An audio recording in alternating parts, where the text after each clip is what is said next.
KKR வந்து அதே டீமோட தான் இருக்காங்க மேக்ஸிமம் அப்படின்னு சொன்னீங்க இல்லையா? ஸோ வந்து ஸ்ரேயா ஷேர் வந்து லாஸ்ட் இயர் இருந்தாரு, கேப்டன் பண்ணாரு, அதனால அவங்க வந்து கப் அடிச்சாங்க அப்படின்னு எடுத்துக்கலாமா? ஏன்னா வந்து பிபிகேஎஸ் வந்து ரொம்ப நாளா அது நான் ஒத்துக்கவே மாட்டேன். பிபிகேஎஸ் ரொம்ப நீங்க எவ்ரி மேட்ச் எவ்ரிடே கேட்டுட்டே இருக்குங்க, அது நான் ஒத்துக்கவே மாட்டேன். ஏன்னா அவங்க வந்து வேணான்னு சொல்லி அமிச்சாங்க அவங்கள. அண்ட் யாரு கேகேஆர் அண்ட் எல்லா பிளேயர்ஸும் வந்து they felt the same way. அதான் அங்கே beauty. There was no objection from even media. இல்ல அது நான் ஒத்துக்கிறேன். அதுதான் வந்து வெளியே பேசுற கேகேஆர் பிளேயர்ஸ் வந்து வெளியே பேசும்போது வெங்கடேஷ் ஐயர் இன்டர்வியூவா இருக்கட்டும், நிறைய இதில் பார்த்தேன், யாரும் ஸ்ரேயாஸை மென்ஷன் பண்ண மாதிரி எனக்கு தெரியல, பண்ணல. இல்லை எப்படி அது முடியும்? இதே தோனி எப்போ பண்ணுவாங்களா, ரோஹித் எப்போ பண்ணுவாங்களா? கரெக்ட் தான், பண்ணல. நான் ஹர்திகை எப்படி தூக்கி வச்சாங்க சாம்பியன்ஷிப், அந்த மாதிரி பண்ணவே பார்த்தீங்களா? ஹர்திகை என்னமோ வேர்ல்ட் லெவல் கேப்டன் மாதிரி வச்சாங்க அந்த ஜிடி ஒரு சாம்பியன்ஷிப். இவரை கன்சிடரே பண்ணல கடைசி வரைக்கும், பண்ணல. ஆனால் வந்து ஆக்ஷனில் வந்து கேகேஆர் வந்து 7 கோடி வரை போனாங்க அப்படின்றது என்னோட ஞாபகம். 7 கோடி வரை போனாங்க.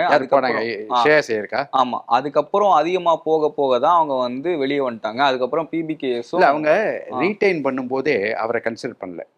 அதுதான் sad thing. Okay, at least 4th or 5th place retain பண்ணியிருக்கலாம். நான் சொல்ல புரியுதா? ஏன்னா இந்த மாதிரி ஒரு பேட்டிங் கொலாப்ஸ் ஆனதுக்கு அவங்க ரீடைன் பண்ணவே யோசிக்கவே இல்லை. வருண் சக்கரவர்த்தி, சுனில் நாராயணன், ரசல், ரிங்கு சிங் அண்ட் இந்த 4 பேர் தான் ரீடைன் பண்ணாங்க. ஆமாம், வெங்கடேஷ் வெளியே போயிட்டு வந்தார். வெங்கடேஷ் ஐயர் பண்ணல.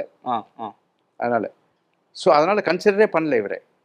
ஸோ வெங்கடேஷ் ஐயரை மட்டும் போட்டு வாங்கினாங்க. ஆமாம், வெளியே போயிட்டு திரும்ப உள்ள வந்துடும். அந்த வெங்கடேஷ் ஐயருக்கு போன ரேட் இவங்களுக்கு போல, ஸ்ரேயாஸ் ஐயருக்கு போல. அவங்க கிளியர்லி ஃபெல்ட். வெங்கி மைசூர் ஒரு ஸ்டேட்மெண்ட் கொடுத்தார், நான் அந்த ரீடைன் பண்ண இதில் நான் அதை வாட்ச் பண்ணேன்.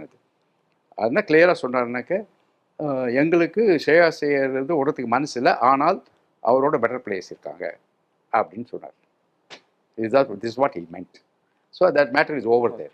நான் என்ன யோசிக்கிறேன் அப்படின்னா, ஸ்ரேயாஸ் வந்து இப்போ நடக்கிற பிபிகேஸ்க்காக ஆடுறாருல, எனக்கு செஞ்சுரி வேண்டாம், நீ டீமுக்காக ஆடு அப்படின்னு சொல்றாரு. இப்போ ரீசெண்டாக கூட நிறைய விஷயங்கள் பார்த்தோம். கேகேஆர்ல இருக்கும்போது அவர் தன்னை டவுன் பண்ணிட்டு டீம் அப்படின்றதுனால வேலை பார்த்ததுனால அந்த தேவை வந்து மேனேஜ்மெண்ட்டுக்கோ புரியலையா, மேனேஜ்மெண்ட்டுக்கோ சக வீரர்களுக்கோ புரியலையா அப்படின்னு நீங்க அப்படி சொல்றீங்க. ஒதுக்கிட்டாங்கன்ற நான். ஏன்னா இவரை டாஸ் போட்டுட்டு போய் பவுண்டரி லைன்ல போய் நின்றுட்டார், உள்ள வரவே இல்லை. ஈவன் டிஆர்எஸ் கூட இவர் கேட்கவே இல்லை. அந்த மாதிரி சுச்சுவேஷன் ஆயிட்டு லாஸ்ட் சீசன்ல. அதுதான் அப்பவே வந்து அவங்க they felt from the first மேட்ச்லேருந்தே. அது ஏன்னு சொல்றேன்னு கேளுங்க. He was in a bad form last year. 1. 2வது இங்கே கான்ட்ராக்ட்லாம் போச்சு பிசிசிஐயில். அது ரஞ்சி டிராஃபி விளாடாமல் அந்த ப்ராப்ளம்லாம் வந்து ஒரே கலாட்டா. Then he was not in the ODI or T20 or anywhere in Indian team. கான்ட்ராக்ட்லாம் போயிட்டு ஒரு இதுலேயே இல்லை அவர்.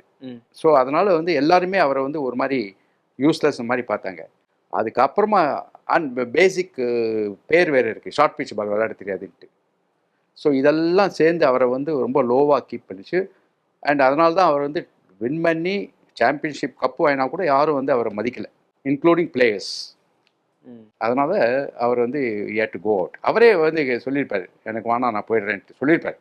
அதான் தட் இஸ் வாட் ஹேப்பன்.